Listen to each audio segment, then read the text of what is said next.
അസ്സലാമു അലൈക്കും വറഹ്മത്തുള്ളാഹി വബറകാതുഹു.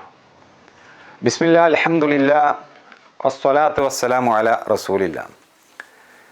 ഏറെ പ്രിയം നിറഞ്ഞ സഹോദരങ്ങളെ, ശ്രോതാക്കളെ, റമദാനിൽ ഏതാനും ദിവസങ്ങൾ മാത്രമാണ് ഇനി അവശേഷിക്കുന്നത്.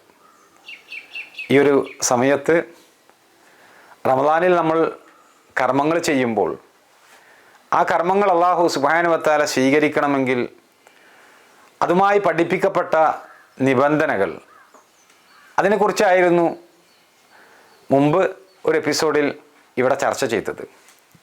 അന്നേരം സൂചിപ്പിക്കുകയുണ്ടായി, 3 കാര്യങ്ങൾ ഒരു കർമ്മം സ്വീകരിക്കപ്പെടാൻ നമ്മൾ ശ്രദ്ധിക്കേണ്ടതുണ്ട്. ഒന്ന് നിയ്യത്താണ്, നമ്മുടെ ഉദ്ദേശം. രണ്ടാമത്തേത് ഇത്തിബാ ആണ്, പ്രവാചകനെ അനുധാവനം ചെയ്യണം. മൂന്നാമത്തേത് ഈമാനാണ്, സത്യവിശ്വാസത്തോടു കൂടിയായിരിക്കണം നമ്മൾ പ്രവർത്തിക്കേണ്ടത്. ഇവിടെയാണ് ഒന്നാമത് പറഞ്ഞ വിഷയം പരിശുദ്ധ ഖുർആനിലെ ഒരു ആയത്ത് കൊണ്ട് തന്നെ നമ്മൾ വിശദീകരിച്ചു.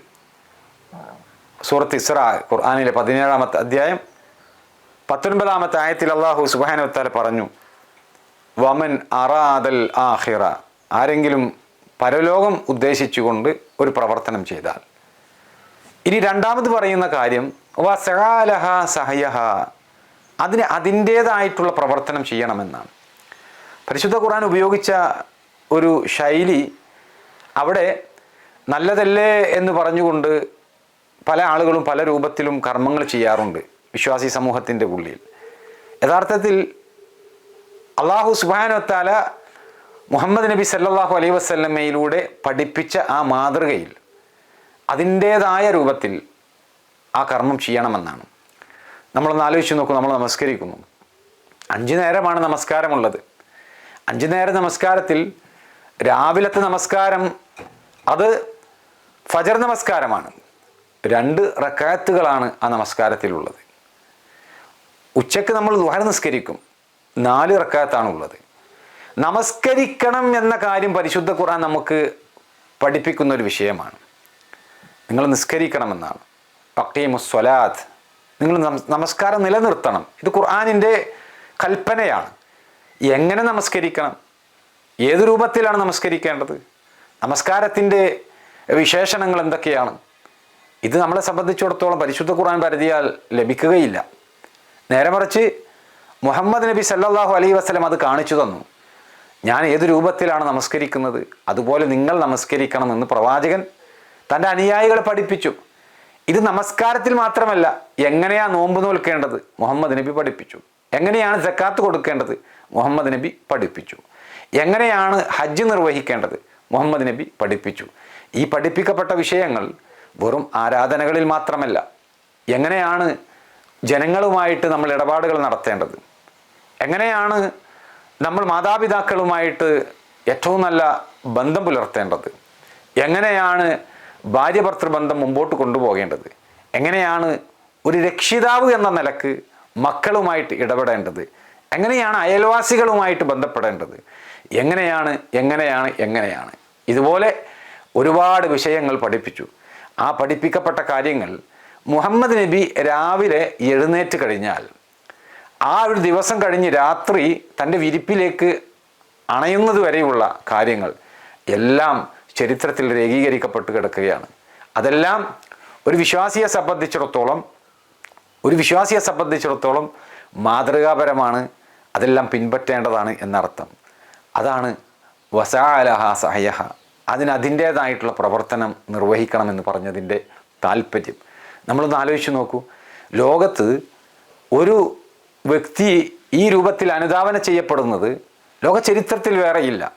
രാവിലെ എഴുന്നേറ്റ് കഴിഞ്ഞാൽ നേരത്തെ സൂചിപ്പിച്ചതുപോലെ തൻ്റെ വിരിപ്പിലേക്ക് പോകുന്നതുവരെ എന്തൊക്കെ കർമ്മങ്ങൾ ഒരു വ്യക്തി ചെയ്യുന്നുണ്ടോ, അവിടെ ഒരു വിശ്വാസി സമൂഹം നോക്കുന്നത് എങ്ങനെയാണ്. എഴുന്നേറ്റ് കഴിഞ്ഞാൽ എന്ത് ചെയ്യണം? അദ്കാറുകളുണ്ട്, അള്ളാഹുവിനെ സ്മരിക്കണം. അത് കഴിഞ്ഞാൽ ദന്തശുദ്ധി വരുത്തണം. അതുപോലെ അങ്ങനെ രാവിലെ ചെയ്യേണ്ടതായിട്ടുള്ള ഒരുപാട് കാര്യങ്ങൾ. തൻ്റെ വസ്ത്രം ധരിക്കുമ്പോൾ വലത് കൈ ആദ്യം നമ്മുടെ വസ്ത്രത്തിൻ്റെ കൈകൾ അല്ലെങ്കിൽ കാലുകളൊക്കെ വലത് കാല് ഉപയോഗിച്ച് ആദ്യം അത് പ്രവേശിപ്പിക്കണം. അത് പോയി അതിനുശേഷം ഇടത്. നമ്മൾ ചെരുപ്പ് ധരിക്കുമ്പോൾ അങ്ങനെ. അതേപോലെ തന്നെ വെള്ളം കുടിക്കുമ്പോൾ നിന്ന് കുടിക്കരുത്, ഇരുന്ന് കുടിക്കണം. അതേപോലെ നമ്മൾ ഭാര്യയുമായിട്ട് ബന്ധപ്പെടുമ്പോൾ വരെ എന്തൊക്കെ പാലിക്കണം, ഇങ്ങനെ ചെറുതും വലുതുമായിട്ടുള്ള എല്ലാ കാര്യങ്ങളും മുഹമ്മദ് നബി സല്ലല്ലാഹു അലൈഹി വസല്ലം ഈ സമുദായത്തിന് പഠിപ്പിച്ചു തന്നിട്ടുണ്ട്. അതെല്ലാം ഇങ്ങനെ അന്വേഷിച്ച് ഒപ്പിയെടുത്ത് ജീവിതത്തിലേക്ക് പകർത്തുന്ന ഒരു സമൂഹം ലോകത്തെ എല്ലാ സ്ഥലങ്ങളിലുമുണ്ട്. അമേരിക്ക, ഇന്ത്യ, അതുപോലെ തന്നെ ഗൾഫ് രാജ്യങ്ങൾ, യൂറോപ്പ്, ഇവിടെ എവിടെയും നമ്മളെടുത്ത് പരിശോധിച്ച് കഴിഞ്ഞാൽ എല്ലാവരും മാതൃകയാക്കിക്കൊണ്ട് സ്വീകരിക്കുന്നത്, എല്ലാവരും അവരുടെ കർമ്മവീതിയിൽ ഒരു നമ്മൾ മോറലായിക്കൊണ്ട് സ്വീകരിക്കുന്നത് മുഹമ്മദ് നബി സല്ലല്ലാഹു അലൈഹി വസല്ലമയെയാണ്. അതൊരു അത്ഭുതകരമായിട്ടുള്ള ഒരു വിഷയമാണ്. പ്രവാചകൻ്റെ കൽപ്പന എന്തുമാത്രം സ്വീകാര്യതയോട് കൂടിയിട്ടാണ് ഒരു സമൂഹം ഏറ്റെടുത്തിട്ടുള്ളത് എന്നറിയാൻ മക്കയിലേക്കൊന്ന് നോക്കിയാൽ മാത്രം മതിയാകുന്നതാണ്. ഇന്ന് മക്കയിൽ നമസ്കാരം നടന്നുകൊണ്ടിരിക്കുന്നുണ്ട്. റമദാൻ മാസത്തിൽ നല്ല തിരക്കാണ്. മക്കയിലെ കഅബാലയത്തിന് ചുറ്റും ലക്ഷക്കണക്കിന് ആളുകളാണ് അവിടെ ഉംറ ചെയ്യാൻ വേണ്ടിയിട്ട് വരുന്നത്. റമദാൻ മാസത്തിൽ ഒരു ഉംറ ചെയ്തു കഴിഞ്ഞാൽ പ്രവാചകൻ്റെ കൂടെ ഹജ്ജ് ചെയ്ത പ്രതിഫലമുണ്ട് എന്ന് ആ ഹദീസ് മനസ്സിലാക്കിക്കൊണ്ട് അതിൻ്റെ പുണ്യം നേടിയെടുക്കാൻ വേണ്ടിയിട്ടാണ് വിശ്വാസി സമൂഹം ഈ ഒരു മാസത്തിൽ പ്രത്യേകമായിക്കൊണ്ട് കഅബാലയത്തിലേക്ക് എത്തുന്നത്. അവിടെ എല്ലാവരും തവാഫ് ചെയ്തുകൊണ്ടിരിക്കുമ്പോൾ ആയിരക്കണക്കിന്, പതിനായിരക്കണക്കിന്, ലക്ഷക്കണക്കിന് ആളുകൾ വന്നു പോകുന്ന ആ ഒരു സ്ഥലത്ത് ആളുകൾ ഇങ്ങനെ ആ കഅബാലയം തവാഫ് ചെയ്യുന്നതിനിടയിലായിരിക്കും ബാങ്ക് കൊടുക്കുക. അപ്പോൾ ആ ബാങ്ക് കൊടുക്കുന്ന സമയത്ത് എല്ലാ ആളുകളും വരിയായിട്ട് നിൽക്കേണ്ടതുണ്ട്. സഫ് ശരിയാക്കിക്കൊണ്ട്, വരി ശരിയാക്കിക്കൊണ്ട് നമസ്കാരത്തിന് തയ്യാറായിക്കൊണ്ട് നിൽക്കേണ്ടതുണ്ട്. അവിടെ ഒരു മിലിറ്ററിയുടെ ആവശ്യം നമുക്ക് വരാറില്ല. അവിടെ ഒരു സൈന്യത്തിൻ്റെ ആവശ്യം നമുക്ക് വരുന്നില്ല. എല്ലാവരും വരിയാക്കി നിർത്താൻ ഒരൊറ്റ പ്രഖ്യാപനം മതി. അതായത് ബാങ്ക് കൊടുത്ത് കഴിഞ്ഞ് ഹയ്യാലസ്സലാ ഹയ്യാലൽ ഫലാ, നിങ്ങൾ നമസ്കാരത്തിലേക്ക് വരുവീൻ, നിങ്ങൾ വിജയത്തിലേക്ക് വരുവീൻ എന്നുള്ള ആ ഒരു ആഹ്വാനം കേൾക്കുമ്പോൾ തന്നെ ആ ഉംറ ചെയ്തുകൊണ്ടിരിക്കുന്ന, കഅബാലയം തവാഫ് ചെയ്തുകൊണ്ടിരിക്കുന്ന വിശ്വാസി സമൂഹം ഒന്നടങ്കം എല്ലാവരും ഒരു സമയത്തിൽ വ്യത്യാസമില്ലാത്ത രൂപത്തിൽ തന്നെ ഒന്നടങ്കം അവർ അണിയായി നിൽക്കുന്നത് നമുക്ക് കാണാൻ സാധിക്കും. അതൊരു മഹാ അത്ഭുതമാണ്. അവിടെ ഒരു തർക്കമില്ല. അവിടെ ഒരു അഭിപ്രായ ഭിന്നത ഉടലെടുത്തുകൊണ്ട് അവിടെ ഒരു സ്പർദ്ധ നിലനിൽക്കുന്നില്ല. എല്ലാവരും ഐക്യത്തോടു കൂടി, സാഹോദര്യത്തോടു കൂടിയിട്ട് പ്രവാചകൻ്റെ ആ ഒരു കൽപ്പന അനുസരിച്ചു കൊണ്ടാണ് ആ നമസ്കാരത്തിലേക്ക് അവർ നിൽക്കുന്നത് എന്നർത്ഥം. അതാണ് വസഅലഹ സഹ്യഹ, അതിനതിൻ്റേതായിട്ടുള്ള പ്രവർത്തനമെന്ന് പരിശുദ്ധ ഖുർആൻ പറഞ്ഞത്. അത് പ്രവാചകനെ സ്നേഹിക്കുന്നത് കൊണ്ടുണ്ടാകുന്നതാണ്. യഥാർത്ഥത്തിൽ അല്ലാഹു സുബ്ഹാനഹു വ തആല അള്ളാഹുവിനെ ഇഷ്ടപ്പെടുന്ന ആളുകളുമായി ബന്ധപ്പെട്ടുകൊണ്ടുള്ള ഒരു നിബന്ധനയായിട്ട് ഈ ഒരു കാര്യമാണ് പരിശുദ്ധ ഖുർആനിലൂടെ വെച്ചിട്ടുള്ളത്. അള്ളാഹുവിനെ നിങ്ങൾ സ്നേഹിക്കുന്നുണ്ട് എങ്കിൽ, ഇൻ കുൻതും തുഹിബ്ബൂന അല്ലാഹ്, നിങ്ങൾ അള്ളാഹുവിനെ സ്നേഹിക്കുന്നുണ്ട് എങ്കിൽ ഫത്തബിഊനി, നിങ്ങൾ എന്നെ പിൻപറ്റണമെന്നാണ്. ആരെ?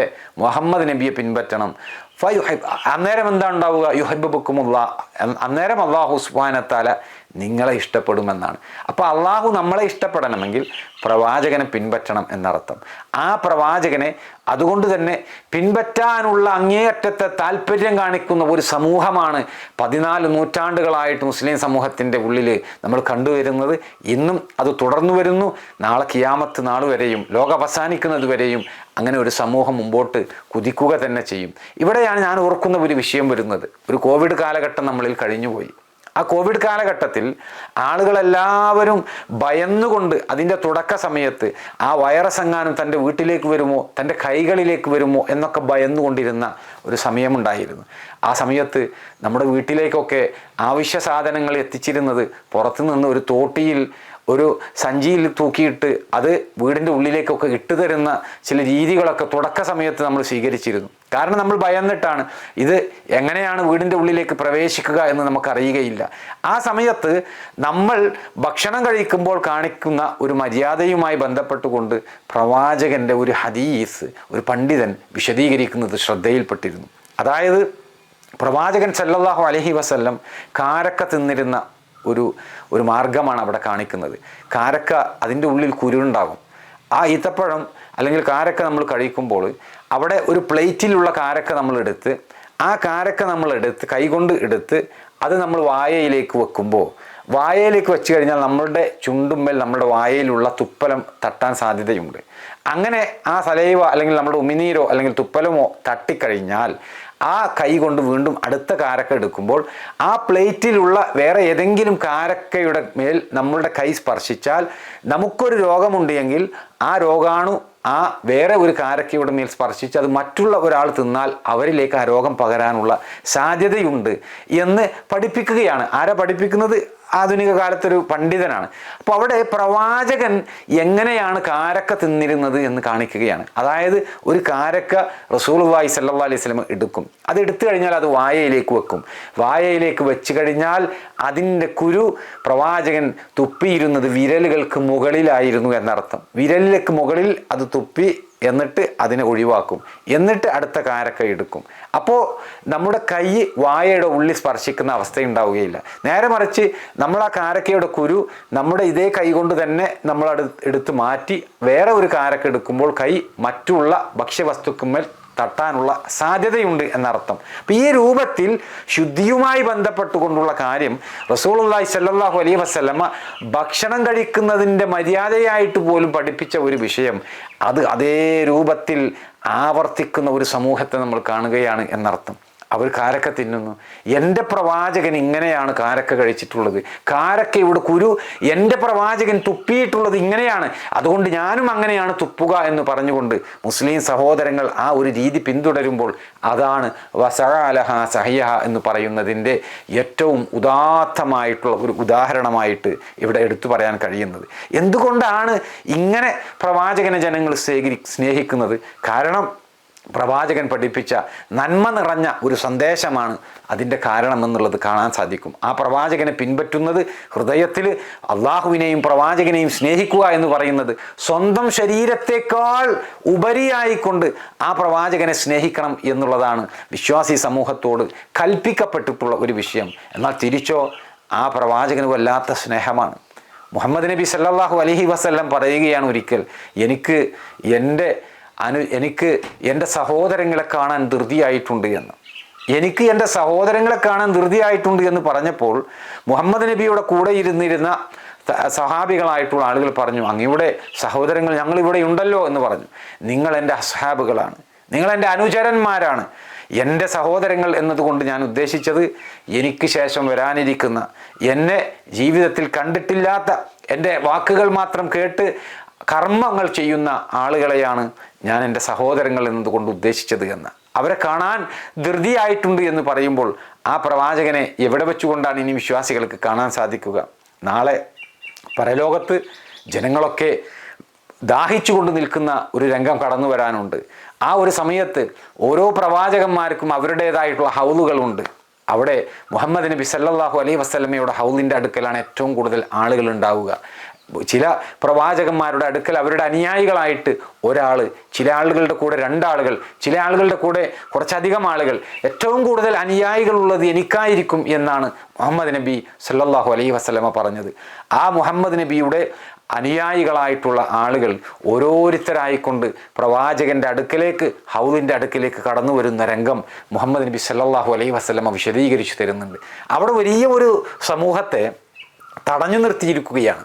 അതായത് ജിബ്രീൽ എന്ന മലക്ക് വലിയ ഒരു സമൂഹത്തെ പ്രവാചകൻ്റെ അടുക്കലേക്ക് പോകാൻ സമ്മതിക്കാതെ തടഞ്ഞു നിർത്തിയപ്പോൾ എനിക്കെൻ്റെ സഹോദരങ്ങളെ കാണാൻ ധൃതിയായിട്ടുണ്ട് എന്ന് പറഞ്ഞ അതേ പോരിശയാക്കപ്പെട്ട നാവിലൂടെ ആ പ്രവാചകൻ പറയുകയാണ്, എൻ്റെ സഹോദരങ്ങളാണ് അത്, എൻ്റെ ഉമ്മത്തിൽപ്പെട്ടവരാണ് അവരെ എൻ്റെ അടുക്കലേക്ക് വിടൂ എന്ന് പ്രവാചകൻ ആവശ്യപ്പെടുന്നുണ്ട്.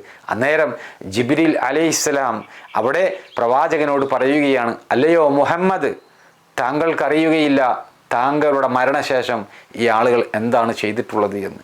ഈ ആളുകൾ താങ്കൾ കൽപ്പിക്കാത്ത കാര്യങ്ങൾ പ്രവർത്തന പദത്തിലേക്ക് കൊണ്ടുവന്ന ആളുകളാണ്. താങ്കൾ പ്രവർത്തിക്കാത്ത കാര്യങ്ങൾ അവർ കൽപ്പിച്ചു നടക്കുകയും ചെയ്തിട്ടുള്ള ആളുകളാണ് എന്ന്. അതായത് മുഹമ്മദ് നബി സല്ലല്ലാഹു അലൈഹി വസല്ലം മതമായിക്കൊണ്ട് പഠിപ്പിക്കാത്ത കാര്യങ്ങൾ മതപരമായിട്ടുള്ള ഒരു വിഷയമായിട്ട് അനുശാസിച്ചുകൊണ്ട് ജീവിതത്തിലേക്ക് കൊണ്ടുവന്ന ആളുകളാണ് എന്ന്.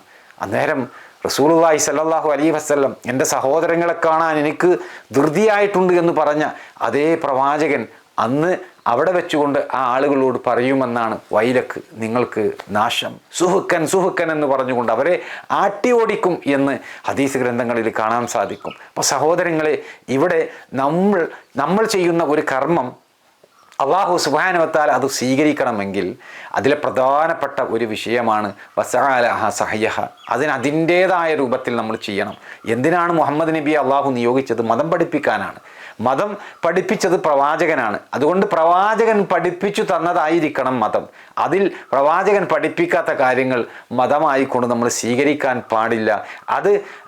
അത്തരം കർമ്മങ്ങൾ, പ്രവാചകൻ പഠിപ്പിക്കാത്തതായിട്ടുള്ള വല്ല കർമ്മങ്ങളും നമ്മൾ മതമായിട്ട് ചെയ്യുകയാണ് എങ്കിൽ അത് അല്ലാഹു സുബ്ഹാനഹു വ തആല സ്വീകരിക്കുകയില്ല എന്നുള്ളതാണ് പരിശുദ്ധ ഖുർആനിലെ ഈ ഒരു ആയത്തിനെ വിശദീകരിച്ചുകൊണ്ട് പണ്ഡിതന്മാർ നമുക്ക് പഠിപ്പിച്ചു തരുന്നത്. അതുകൊണ്ട് റമദാൻ മാസത്തിൽ നമ്മൾ നോമ്പ് നോൽക്കുന്നുണ്ട്.